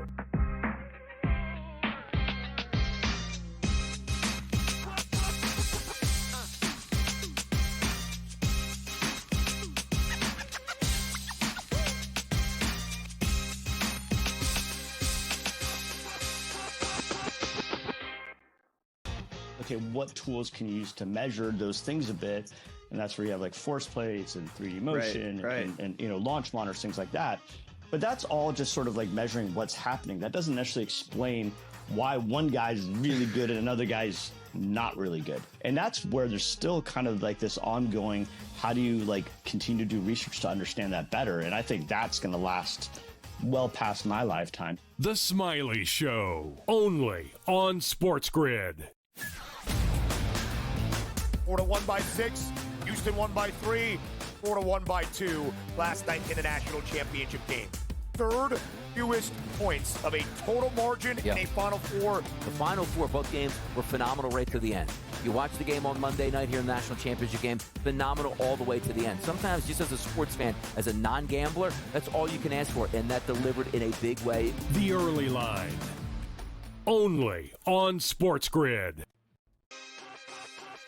These guys are barreling everything right now that are hitting well.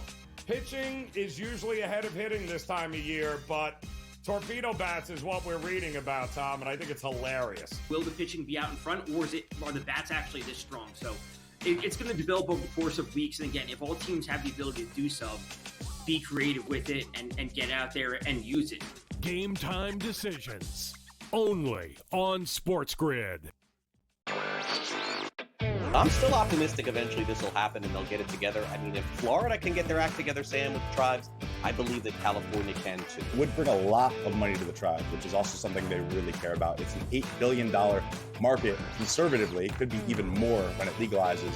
The sports books would be sharing revenue with the tribes, essentially doing all their operations and forking over a percentage directly to the tribes. Newswire, only on SportsGrid.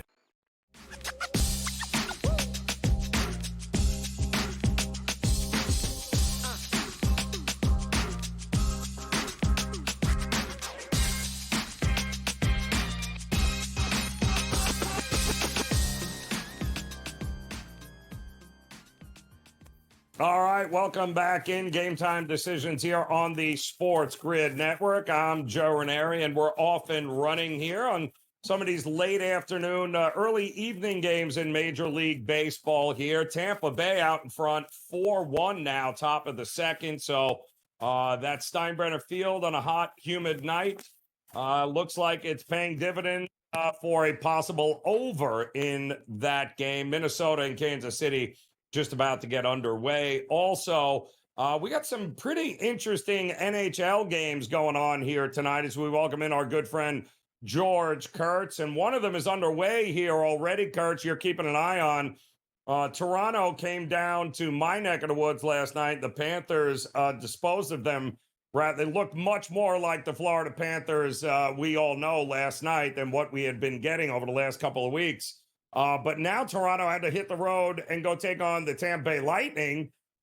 But it seems like they're handling their business just fine in what is a really big game for Tampa Bay in this one. Massive game for both teams here, right? You mentioned the game last night between Toronto and Florida.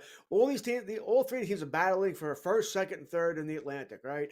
For Florida, you can make an argument that it was a big win last night just to avoid possibly falling out of third place and being a wild card team as Ottawa is playing so well. But their win and Ottawa's loss last night probably puts that to bed.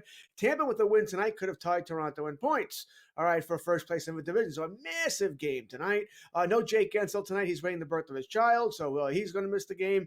I don't know if he'll miss any games other than tonight, but congratulations and good luck to the Gensels there. But Toronto coming out hard tonight was important. Now, I'll be honest with you. I was all prepared to bet Tampa Bay until I heard about Gensel. Then I just laid off the games. I'm going to leave this one alone. I'm not going to touch it here. So I'm glad I did that because Toronto did come out have come out fast here. A couple of goals here. A couple of really misplays by the Tampa Bay defense here. It's put Toronto up 2-0 here in the about halfway through the first period now. We got another interesting one. Boy, the Rangers have just been in total free fall here. I mean, 12 of the last 16 they've lost. I mean, they pretty much eliminated themselves. I think Quick is going here tonight. But Philadelphia, they made a little bit of a change here, and they look like a pretty different team too as well. So what are we thinking here with the Flyers and the Rangers tonight? And boy, the Rangers are laying a big number here, are they not?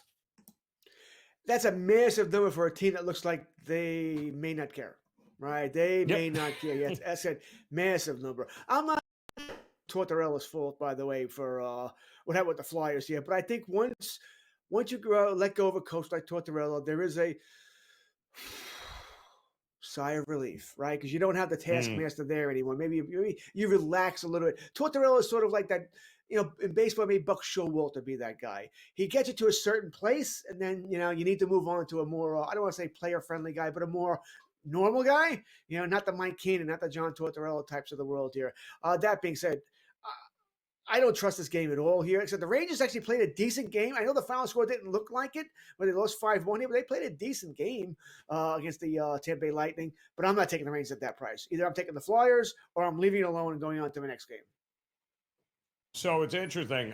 You've got Calgary taking on Anaheim tonight, and Calgary has just no room for error here, right? I mean, they trail, I believe, Minnesota by 4 points. 5 games remain on their schedule. Minnesota's playing tonight, taking on San Jose. But man, oh man, it's I see a lot of folks and a lot of Calgary love in the marketplace, but the Ducks taking the $1.50 has always been a very profitable bet this year. What are we thinking this one? It has been a profitable bet. Generally, Calgary doesn't score a lot of goals, so I expect Calgary to win the game, but I expect it to be close. So I think if we lose this, it's going to be we lost the empty net. They hit the empty net to win 4-2 instead of 3-2. So I think that's what you're battling with against here. This is another massively important game. All right, well, all for Calgary, not really for Anaheim here. Calgary, by the way, you mentioned Minnesota plays San Jose. So, okay, let's say Minnesota beats San Jose. Calgary beats Anaheim. These two teams play each other, Calgary and Minnesota, on Friday night. You mentioned Calgary's 4 points behind Minnesota. Calgary has a game in hand. All right, so if they can win tonight and win Friday, theoretically, they're tied for first here. And they would have the same record, by the way, too. So it'd be pretty wild here. Calgary finishes up, by the way, San Jose, Vegas, and LA on their schedule. Not the easiest last 3 games here. Minnesota, by the way, they get back Kaprizov and Ek tonight. Both guys coming back from Minnesota. They end their season after the San Jose game in Calgary with Vancouver and Anaheim. So it's still likely that Minnesota makes the playoffs. Well, it probably is too, but boy, oh boy, I never thought I'd see it at this point, but the Blues continue to get bet here. I mean, Edmonton's almost a pick 'em price here, but Edmonton, no McDavid, no Draisaitl, and nobody wants anything to do with them. The Blues, are we stepping in front of that train here tonight? Well, they finally had that streak broke, right? Hellebuck and Winnipeg ended that streak in Winnipeg. Good for them here. But you said it. No McDavid, no Draisaitl. Yeah. Nugent Hopkins is out tonight as well. And I know the last time they didn't have these guys, they actually won. I think it might have been Vegas they beat here. I'm not dead sure on that, but good for them. No, I'm going to go back on the Blues bandwagon here. All right, give me St. Louis to win tonight. Just too many guys out. Remember, they don't have their starting goaltender. And Skinner's also out. I know he's nothing special. All right, I get that. But no, give me the St. Louis Blues to get back on the winning track tonight. Liking St. Louis to get back on track in this one. Should be an interesting finish in these last 4 or 5 games here, George. We got a couple of other games just underway or about to get underway here in Major League Baseball tonight. How about this Philadelphia-Atlanta game? Looks like the Bats finally woke up for Atlanta last night. Yeah, we've seen this before, though, right? What was it, the Friday night game against Miami, I believe it was, where they beat the snot out of them, then the bats went quiet again. So I'm going to need to see a couple of games from Atlanta before I truly buy in on this. And I was on Philadelphia tonight. It's more the pitching matchup than not trusting the bats here. Grant Holmes going for Atlanta, really? You're going to have me trusting that he's going to shut down the Philadelphia bats? No, I'm not buying that. So I was on the Philadelphia Phillies coming into tonight. That being said, most of my game picks today have not gone the way I've wanted them to go in Major League Baseball. It's been a very strange day so far in Major League Baseball. Also, Kansas, I don't like what I'm seeing from Minnesota. They're making 3 errors a game. They're not hitting. They're not doing any of the things well in order to be able to win games, especially on the road. Why should we trust them to beat Kansas City tonight in Kansas City? This is a strange one to me. I don't know what. I mean, technically, the Royals are the underdog. They're minus 104. Minnesota's minus 112 here. I don't understand this. Seth, are we not giving enough love to Seth Lugo? Seth Lugo is a very good pitcher. He may not be, he's not Zach Wheeler. He's not Paul Skeens. He's not one of that ilk here, but he's a very good pitcher here.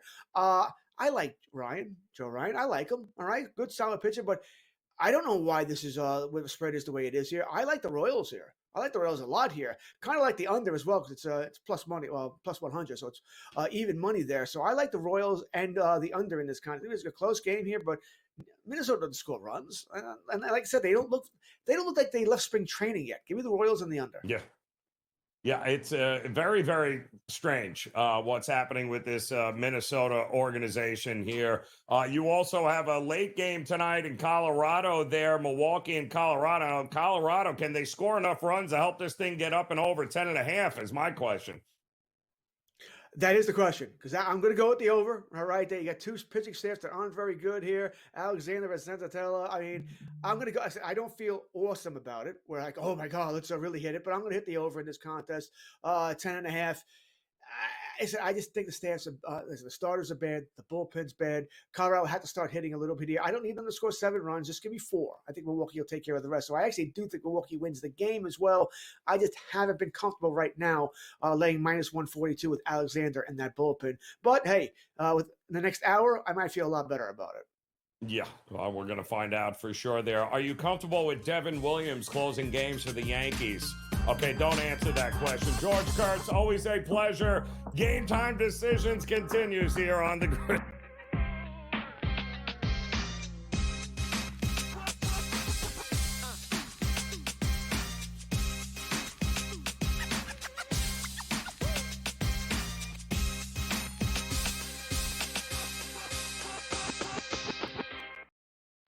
Okay, what tools can you use to measure those things a bit? And that's where you have like force plates and 3D motion and launch monitors, things like that. But that's all just sort of like measuring what's happening. That doesn't necessarily explain why one guy's really good and another guy's not really good. And that's where there's still kind of like this ongoing, how do you like continue to do research to understand that better? And I think that's going to last well past my lifetime. The Smiley Show, only on SportsGrid. Florida won by 6. Houston won by 3. Florida won by 2 last night in the national championship game. Third fewest points of a total margin in a Final Four. The Final Four, both games were phenomenal right to the end. You watch the game on Monday night here in the national championship game, phenomenal all the way to the end. Sometimes just as a sports fan, as a non-gambler, that's all you can ask for, and that delivered in a big way. The Early Line, only on SportsGrid. These guys are barreling everything right now that are hitting well.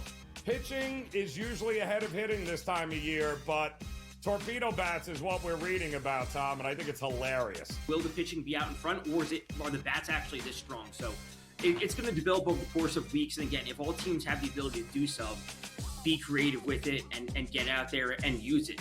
Game Time Decisions, only on SportsGrid. I'm still optimistic eventually this will happen and they'll get it together. I mean, if Florida can get their act together, Sam, with the Tribes, I believe that California can too. It would bring a lot of money to the Tribes, which is also something they really care about. It's an $8 billion market conservatively. It could be even more when it legalizes. the sports books would be sharing revenue with the tribes, essentially doing all their operations and forking over a percentage directly to the tribes. Newswire. Only on SportsGrid.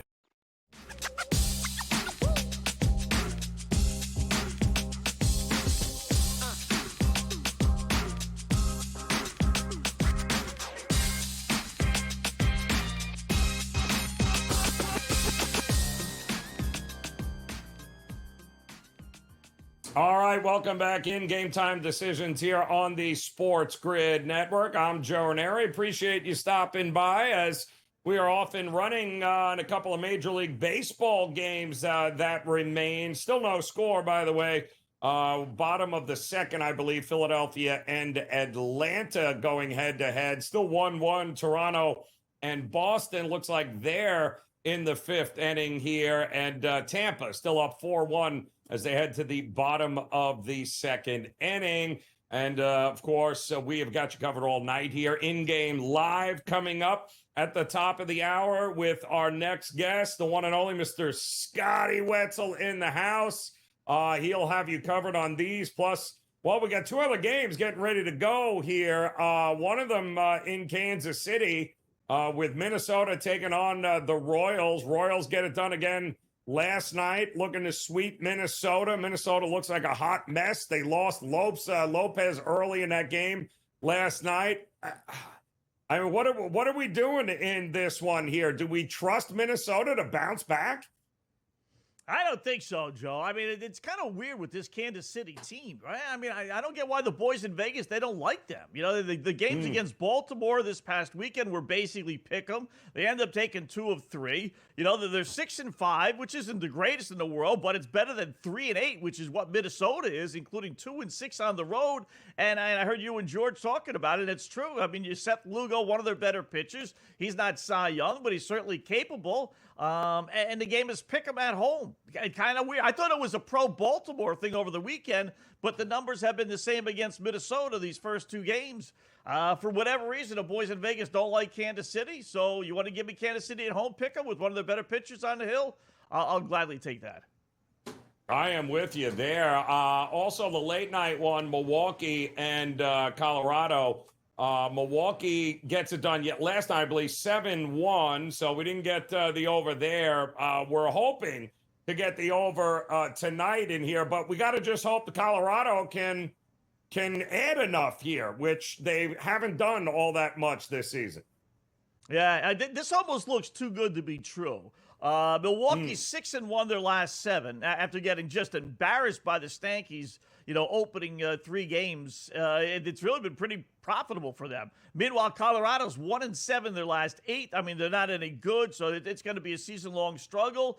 And I do like your over as well, Joe. Colorado's got Anthony Senzatella on the hill, right? His ERA in 2 starts is 0.00. So why in the world would you like the over, Scott? And why would you bet Milwaukee, right? It's the anomaly of all anomalies. The dude has pitched 9+ innings. He's allowed over 20 base runners. He's given up 19 hits. Several walks in 9 innings. I don't know how he's not allowed a run.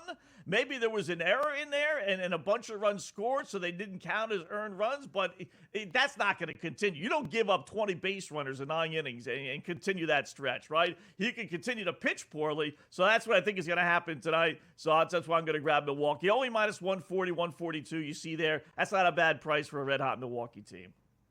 No, I agree with you here. Listen, it's feast or famine with Colorado. It's going to be like that all year long. The NBA off and running. Celtics are playing nobody. They're down 13 against the Magic right now. It looks like Houston, by the way, isn't going to play anybody after they locked up the 2 seed yesterday. But listen, the Clippers are still playing because they want to kind of guarantee themselves one of those home games in the first round.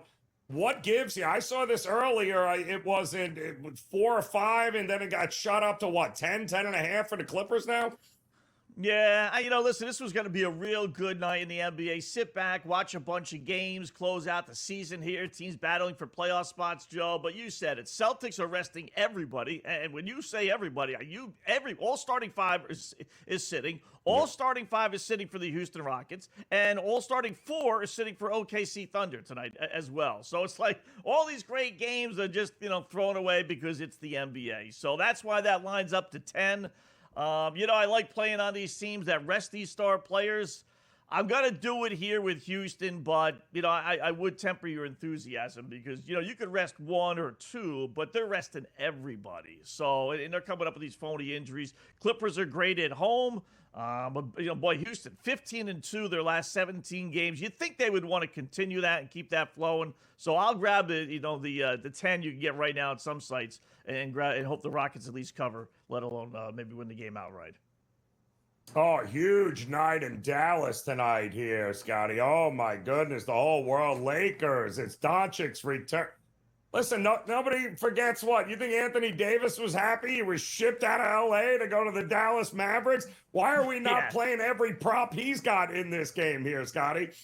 That's exactly where I'm going, Joe. All the amateurs, if you will, they're all going to play the Luka props, and he might go for 35, 40, but it's AD. He's the one that's ticked off. Luka was upset and shocked he's going to L.A., but at least he's going to L.A. It's Anthony Davis that won a championship with the Lakers a couple of years ago, being shipped to no man's land with Dallas without Luka. He's the one that's got the chip on his shoulder. He's the one that's going to have the fans, rooting for him. So over 26.5 AD, I would play that up to 30. Play his rebounds, assists. Lakers don't have a center, so he's going to have a monster game in the middle, whether it's all three of those or it's points. But I would do that. And don't forget Klay Thompson.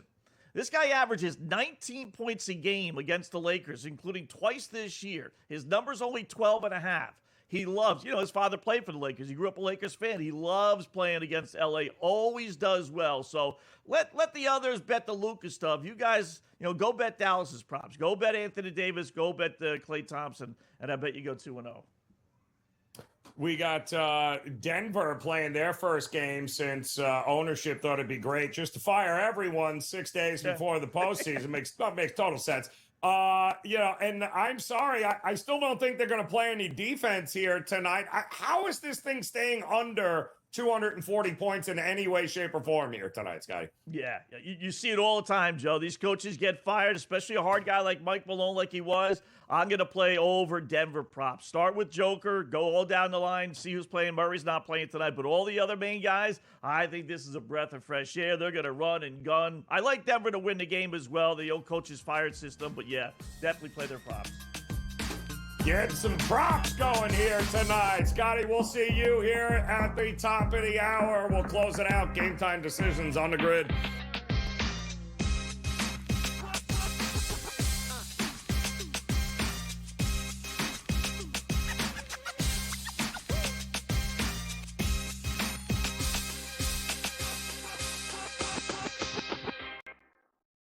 Okay, what tools can you use to measure those things a bit?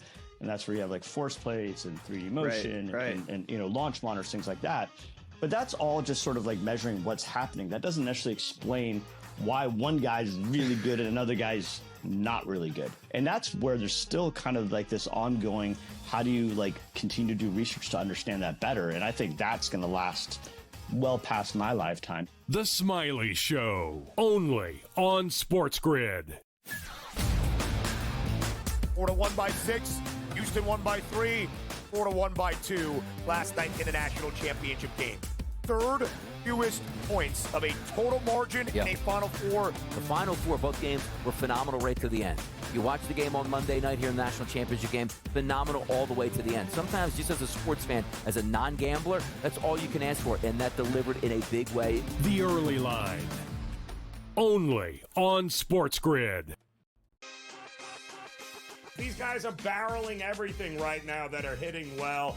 Pitching is usually ahead of hitting this time of year, but torpedo bats is what we're reading about, Tom, and I think it's hilarious. Will the pitching be out in front, or are the bats actually this strong? So it's going to develop over the course of weeks. And again, if all teams have the ability to do so, be creative with it and get out there and use it. Game Time Decisions, only on SportsGrid.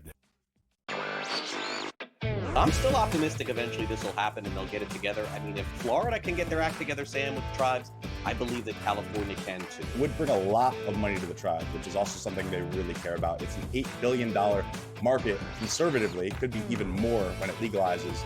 The sports books would be sharing revenue with the tribes, essentially doing all their operations and forking over a percentage directly to the tribes. Newswire. Only on SportsGrid.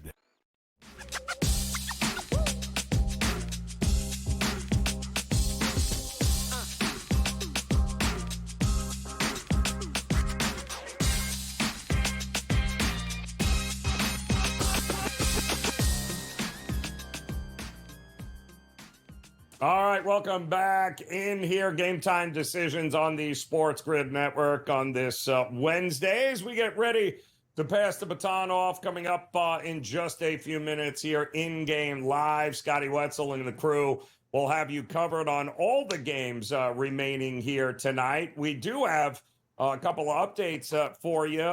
Lakers and Dallas, that big return home for Luka Doncic, who had 31 minutes played last night in OKC, just before he got thrown out of the game, of course, in which the Lakers lost. It looks like everyone's in the lineup for the Lakers here tonight. 19-17, Dallas and Anthony Davis also playing with, of course, Klay Thompson and Washington and everyone else. So this is going to be an interesting battle. I mean, don't forget, we had LeBron James last night also had to play, 34, 35 minutes in that game last night. Austin Reeves, what else could he possibly do? He laid it all out there. So I'm going to be real interested to see the kind of effort we get late from this Lakers team.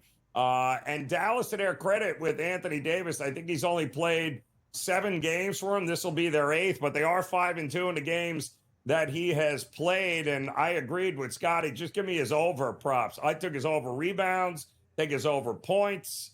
There is nobody on the Lakers that's going to be able to guard him or to prevent him from really doing whatever he wants in the paint. And I think he's going to have a field day in that game. Also, you've got coming up here, top of the hour, I told you, Miami and Chicago. Like the Miami team total over in this one, as Chicago is not going to play any defense, and they do like to score some points. The Chicago Bulls, who look like they'll have their full complement, I believe. Looks like White and company are playing, although Trey Jones is out. Josh Giddey is still a game time decision, but Colby White, the Bulls' best player, will be playing here tonight against Miami. And good news for Miami is it looks like Wiggins back in that lineup here tonight. Either which way, when you look at the Miami Heat here, just scored 117 against Philly. They had 115 against Milwaukee. They had 108 against Memphis, but they had 124 against Boston. They had 120 against Washington. They will have no problem dropping 115 or more points here on this Chicago Bulls team. So I will take Miami all day long. I'll also take the Portland Trailblazers, who, listen, there's nothing not to like about what you've seen from Portland here. This is a team coming into their own. We've now seen for 3 straight games, the Utah Jazz have allowed 140 or more points. What do you think? You think they're not playing for ping pong balls? I'm not supposed to say that, right? That's right. There's no tanking in the NBA. But Cooper Flagg is out there, and Utah would love a chance to bring him to the Jazz family. I can tell you that. Well, you can't do that if you keep winning games. And I don't see them at all. No marketing, no Collins, no Clarkson, no Kessler, healthy scratch. No. This is a G League team going up against a determined Portland team who's only laying 6.5 here tonight. Yeah, I'll take the over, and I'll take Portland to cover this game coming up. And then, of course, Golden State taking on San Antonio, now laying 17.5 points. Would not shock me, by the way, if this game goes flying over the total as well. But again, the final handful of games here to end the season. We got about 3 games left for most teams here. Golden State want to try, they're going to want to win all of them at this point to give themselves the best position possible here in heading into the playoffs. So I do like Golden State here tonight to get plenty of points, like them in the first half, like their team total over as well. And then, of course, nobody playing for Oklahoma City tonight, nobody playing for Houston. Clippers now laying 10.5, and the Phoenix Suns are only getting 6.5, 7 points. Phoenix has pretty much punted on the remainder of the season. And there you go. Plus, you got that late night Major League Baseball game coming up between the Milwaukee Brewers and the Colorado Rockies. We're hoping for runs, and more runs as we took the over in that one there. Plenty of Major League Baseball, great NHL action here tonight. Not to mention the Masters starts in less than 24 hours. Don't go anywhere. In-game live coming your way next. We'll see you tomorrow on Game Time Decisions.